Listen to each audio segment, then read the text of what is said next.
Hello everyone, आज हम इस वीडियो में solution of simultaneous linear equation के बारे में पढ़ेंगे। और पिछले वीडियो में मैंने solution of simultaneous non linear equation के जितने भी सॉल्यूशन होता है उसका रूट्स कैसे निकालते हैं कि जितने भी टाइप थे वो सारे पढ़ा रखे हैं, ठीक है। और यहाँ पे हमको अब नॉन लीनियर वाले जो भी है वो ख़त्म हो गया। अब यहाँ पे हमको लीनियर इक्वेशन के बारे में पढ़ना है, ठीक है। तो लीनियर इक्वेशन सबसे पहले किसको बोलते हैं? तो नॉन लीनियर में था कि पावर क्या था, 1 था, 1 से ज़्यादा भी था, ठीक है, 2 3 4 वो ग्रेटर देन 1 था, ठीक है। और यहाँ पे हमको लीनियर इक्वेशन में क्या होता है, कोई भी एक्स वाई जेड कोई भी वेरिएबल हो उसका पावर कितना होना चाहिए, 1 होना चाहिए। अगर 1 पावर रह रहा है तो वो क्या हो रहा है, एक लीनियर इक्वेशन फॉर्म कर रहा है। जैसे एग्जांपल में हो गया A X plus B Y plus C Z equal to 0, ये हो गया एक लीनियर इक्वेशन, ठीक है।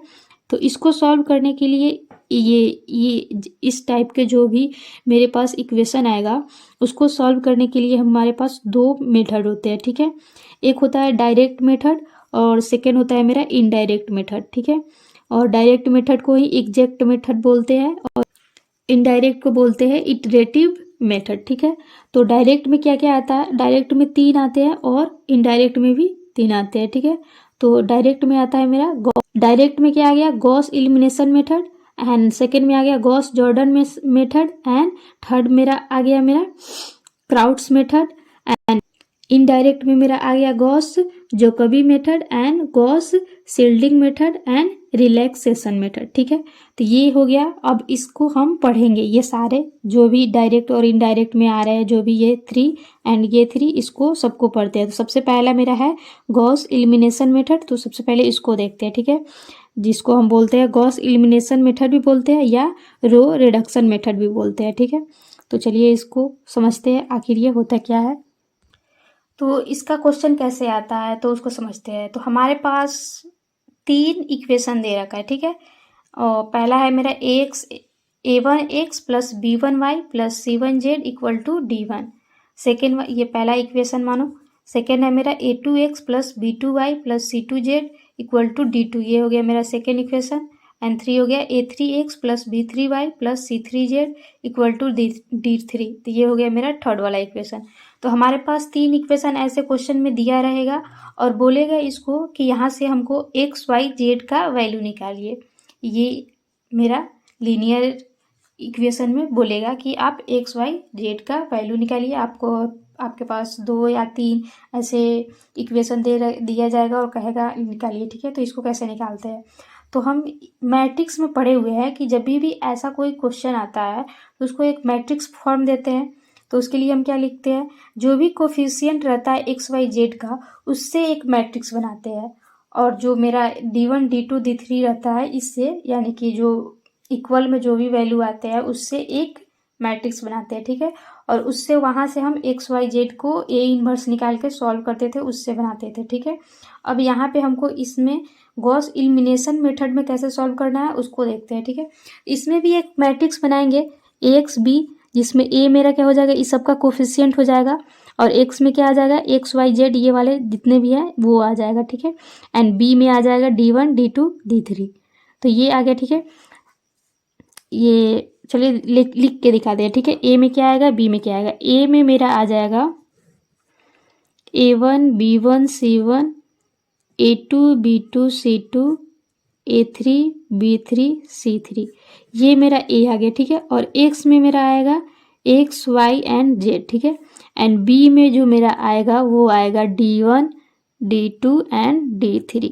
तो ये सब हम मैट्रिक्स में पढ़ रखे हैं, ठीक है। वहाँ पे एक्स वाई जेड निकालना था तो ऐसा इस सबको यूज किया जाता था। तो यहाँ पे आ गया ए एक्स बी, जिसमें आप देख लो ए का वैल्यू, एक्स का वैल्यू एंड बी का वैल्यू, ठीक है। फर्स्ट स्टेप मेरा ये रहेगा कि इसको फाइंड करना है, ठीक है, मैट्रिक्स का फॉर्म देना है। सेकेंड वाला स्टेप मेरा है ए और बी को इस फॉर्म में लिखना है, ठीक है। a1 b1 c1 a2 b2 c2 a3 b3 c3, and क्या है, या तो आप एक लाइन खींच सकते हो बीच में, या तो आप एक लाइन खींच के भी बना सकते हो, या तो आप 2 डॉट दे के भी बना सकते हो, ठीक है। तो सेकेंड स्टेप रहेगा कि इस फॉर्म में हमको मैट्रिक्स जो भी आ रखा है उसको ए और बी को, जो ए है एंड बी है, इसको हमको इस फॉर्म में लिखना है, ठीक है। और थर्ड स्टेप मेरा क्या है, हमको क्या करना है, अपर ट्रायंगुलर मैट्रिक्स बनाना है, ठीक है। अपर ट्रायंगुलर मैट्रिक्स यानी कि जो भी ये अपर ट्रायंगुलर मैट्रिक्स का मतलब हो गया है कि इसके नीचे जो भी एलिमेंट आएगा वो क्या हो जाना चाहिए, जीरो हो जाना चाहिए, और इसके ऊपर वाला एलिमेंट क्या होना चाहिए, नॉन जीरो होना चाहिए, ठीक है। तो वो क्या हो जाएगा, अपर ट्रायंगुलर मैट्रिक्स। तो उसको ये वाला जो भी मैट्रिक्स है इसको इस फॉर्म में हमको, ये थर्ड वाले स्टेप में इस फॉर्म में हमको उसको चेंज कर देना है कि नीचे वाला जो भी टर्म है एलिमेंट है वो क्या हो जाना चाहिए, जीरो हो जाना चाहिए। अब इसके बाद क्या करना है, ठीक है। तो फोर्थ स्टेप में हमको क्या करना है, by the backward substitution in X dash x equal to B dash.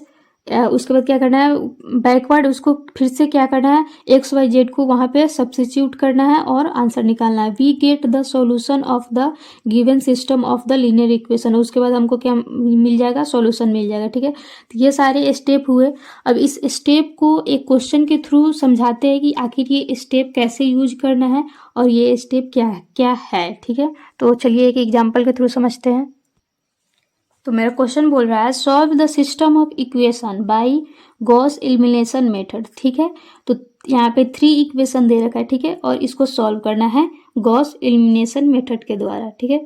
तो सबसे पहले हमको क्या करना है, इसको एक मैट्रिक्स का फॉर्म देना है, ठीक है। हमारे पास इक्वेशन 1 ये है, ये सेकेंड वाला है एंड ये थर्ड वाला है, ठीक है। अब इसके जितने भी कोफिशिएंट है उसके थ्रू हम क्या बनाएंगे, एक मैट्रिक्स बनाएंगे, ठीक है। तो मैट्रिक्स बनाए हैं तो सबसे पहले हम यहाँ पे 1 लिखे हैं।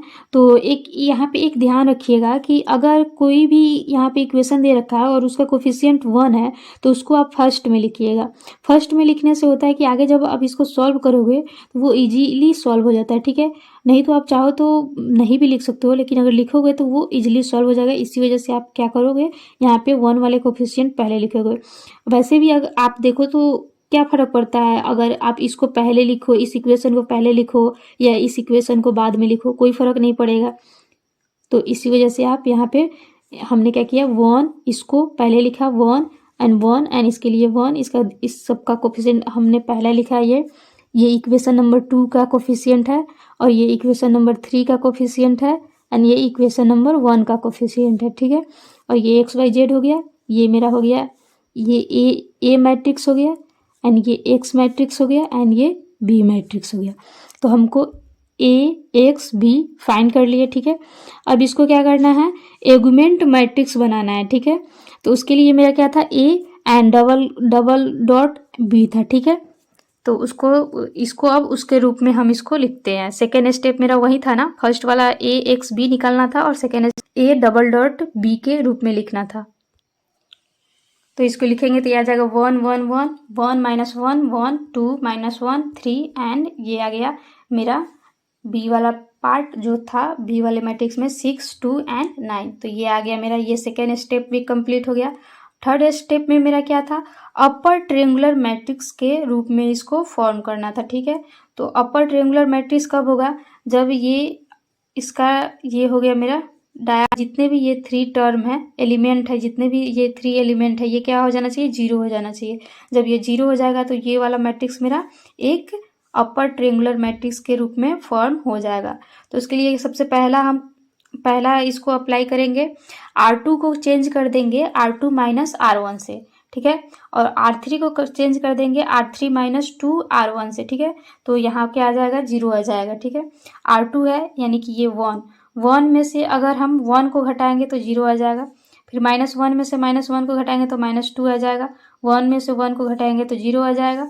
और वैसे ही 6 में से ये 2 में से 6 को घटाएंगे तो क्या आ जाएगा, -4 आ जाएगा। तो ये आ गया। अब यहाँ पे ये थर्ड वाला को अप्लाई करते हैं R3 को। तो R3 माइनस 2 R1 है, तो R3 ये गया 2 माइनस का 2 यानी कि 0, और ये आ गया माइनस का 1 और यहाँ आ जाएगा माइनस का 2, तो ये आ जाएगा माइनस का 3 और माइनस का 2, तो ये आ जाएगा मेरा 1 और 9 में से, और ये हो जाएगा 2 मल्टीप्लाई यानी कि ये हो जाएगा 12, तो ये आ जाएगा माइनस का 3। तो यहाँ से मेरा दो एलिमेंट तो हो गया, अब ये बचा है। अब इसको हमको क्या करना है, को 2R3 माइनस 3R2 कर देंगे तो ये भी मेरा क्या आ जाएगा, जीरो आ जाएगा। तो यहाँ से मेरा ये भी टर्म क्या आ गया, जीरो, यानी कि ये आ गया मेरा एक upper triangular matrix. Upper triangular matrix के फॉर्म में ये आ गया, ठीक है। अब इसके बाद हमको क्या करना था, इसके बाद जब ये फॉर्म हो जाए तो उसके बाद हमको क्या करना था, ए डैश एक्स बी डैश, इसके फॉर्म में इसको लिखना था बी डैश। तो यहाँ पे ये वाला जो मैट्रिक्स है, ये वाला जितने भी एलिमेंट है, ये मेरा ए डैश फॉर्म करेगा और ये वाला मेरा क्या करेगा, बी डैश फॉर्म करेगा, ठीक है। तो जब ये ए डैश एंड ये बी डैश फॉर्म करेगा तो इसको सॉल्व करते हैं। तो यहाँ से आ गया मेरा ये 1 1 1 0 माइनस का 2 0 एंड ये आ गया 0 0 2।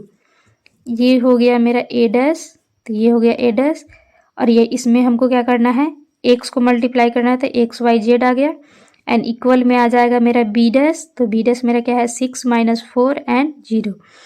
अब इसको हमको इक्वल करेंगे, अगर इसको हम इससे मल्टीप्लाई करते हैं तो ये मेरा क्या आएगा, ये आएगा X plus Y plus Z equal to